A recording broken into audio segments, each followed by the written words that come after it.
Hello mga kasari, good morning. Happy Saturday po. Magkano? 30. Bigla mo kabigyan ako isang kanin. Oh, 30 daw guys. Oh, ang dami na.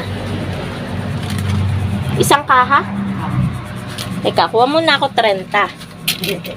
Oh, 30. Isang kaha. 160. Sukle. 40. May nag-alok sa atin guys ng sitaw. Okay na okay. Ilan? Hindi ko na ipa-plastic.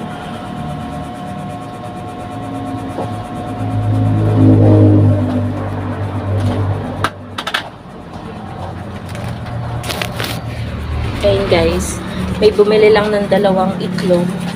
Okay na okay yun guys na may nag-aalok sa atin. Kasi ito ay talagang bagong harvest. Yung sitaw na inalok sa atin ng ating suki dito. Bumili siya ng isang kahan nitong Camel Menthol. Tapos, binentahan niya ako ng super fresh na bagong pitas na sitaw. Tingnan nyo guys. Sobrang ano talaga nito, bagong-bago pa. And kung ito bibilhin nyo guys sa mga talipapa, hindi lang to 30, baka mga 50 pesos pa to dahil, ayan sobrang dami niya. Eh, alam nyo naman ngayon mahal ang gulay. Tapos may bumili pa sa atin ng 2 itlog. So, saan na ba tayo? Ngayon ay Saturday, mga kasari. Paisa-isa pa lang yung bumibili. So, patong muna natin dyan. Natuwa ako sa sitaw. Kasi ngayon guys, panay gulay yung inuulam namin. Kasi parang medyo healthy living tayo ngayon. Pero minsan, ano pa rin, nagkakarne pa rin, ganyan. Pero mas lamang ngayon sa amin ang gulay. So, ngayon guys is naglista ako ng mga sana matuloy kami kapag niyakag ko si partner. So, mga frozen, tocino nuggets, tsaka jumbo hotdog lang naman. Tapos, next week kasi may work si partner. May trabaho siya doon sa ate niya. Parang nananahi kasi sila guys ng, alam niyo yun, jersey. Kasi ngayon uso ang mga liga. So may ganun sila. Tutulong siya doon sa ate niyang mag-heat press yata tawag doon. So mamimili ako ng mga sigarilyo, Chester, Marlboro, ganyan. Tapos yakagin ko din siya. Mamimili din kami ng Pure Gold. Ayan, konti lang naman. Kasi ayoko nang mamimili ng sa manggahan kami magmumula. Tapos, ang layong takbuhin ng motor. Tapos, ang dami naming bitbit. Medyo delikado. Eh kung dito, hindi masyadong delikado kasi hindi naman highway. Kapag sa Pure Gold silang, hindi na nga kami nag-helmet kasi hindi naman highway yung dadaanan namin. Eh dito, kapag Pure Gold manggahan, kailangan talaga naka-helmet kasi ang bibilis ng mga sasakyan.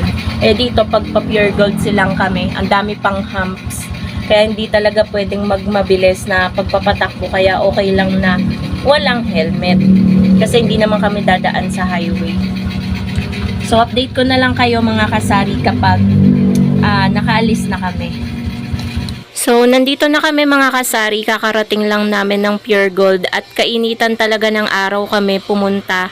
Mga 11 AM na to mga kasari. Hindi na ako dito magbibideo ng sobrang dami or haba kasi alam nyo naman mga kasari na bawal mag-video dito. Kaya eto, yung pagpila na lang dito sa may cashier area ako nag-video.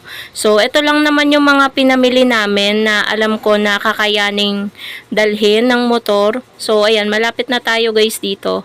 Ayan, nagpa-punch lang dyan yung nauna sa amin. Ibabox pa ni kuya yung mga pinamili nila. At nakapila na rin naman kami. At mag-aantay na lang kami ng konting saglit. Tapos, diretso na kami sa Genstar. So, napakainit talaga ng panahon. So, eto, nakarating na kami ng Genstar. Nauna na akong bumaba kay partner dahil wala po siyang mahanapan ng pagpaparkingan ng motor. Kaya ayan, kung makikita nyo, umalis siya, naghahanap siya ng mapaparkingan. Dito, inaantay ko siya. Ayan, dyan kami bumibili guys ng sigarilyo kina ate. 1 hour later. So mga kasari, nakauwi na nga pala kami. At yung mga pinamili namin ay eto na guys. Bali yung mga frozen mga kasari is nasa rep na. Ano lang naman yun, tocino, skinless, jumbo na hotdog, tsaka ano pa ba yun? Basta 4 na klase yun guys ng frozen. Tapos ito sa Genstar din to, sa suki namin. Wala nga yung papri na kape sa Chester. Bali worth 7,000 plus to ng sigarilyo. Tapos ito yung pinamili namin kay Pure Gold. Tsaka ito. May napansin lang ako bago ako mag-start mag-vlog. Yung presyo ng Sunrox Color Safe mga kasari na 225 ml. Mas pricey talaga dito sa Pure Gold Manggahan, 28 na. So magpa-price increase ako sa Sunrox na Color Safe. Gagawin ko ng 32 ang bentahan ko para meron naman akong 4 pesos. Kasi halos 2 pesos din yung itinaas. Tapos pagtingin ko sa Katol, ang Katol pala 20.95 na. Tapos yung C2, medyo pricey din ng konti dito sa Manggahan. 26.50 na yung 335 ml. 30 lang ang bentahan ko. So, ibig sabihin, meron lang akong 350 na tubo. Medyo pricey. Kasi sa nasa 25 something yan Sa Pure Gold silang. Tapos yung Delight, 46.50. Yung malaki, 400 ml. Tsaka yung Milo, mga kasari, 8.97. Kung i-round up mo, 9 pesos na yung puhunan ng Milo. Kaya yung Milo ko dito ay 12 yung bentahan ko guys ng Milo. Kasi nung nakaraan nakabili ako sa ahente ko ng mantika. Medyo pricey doon ng Milo. Ang kuha ko ay 10 pesos. So eto guys yung Sunrox na pricey. Kasi ito nasa 26.50 lang sa Pure Gold silang. Ito yung mga Downy. Yan. Nakabili din ako ng tagal nitong wala. Gel, keratin, tender care na polvo, Katol, Silka, green tsaka orange. So yan. Tapos dito, di-display ko din to mga kasari agad-agad pagkatapos kong i-haul sa inyo. Mga biskwit naman to, Bravo, condiments na suka, kape, Hansel, Skyflakes, Rebisco strawberry, Muncher, Super Bawang.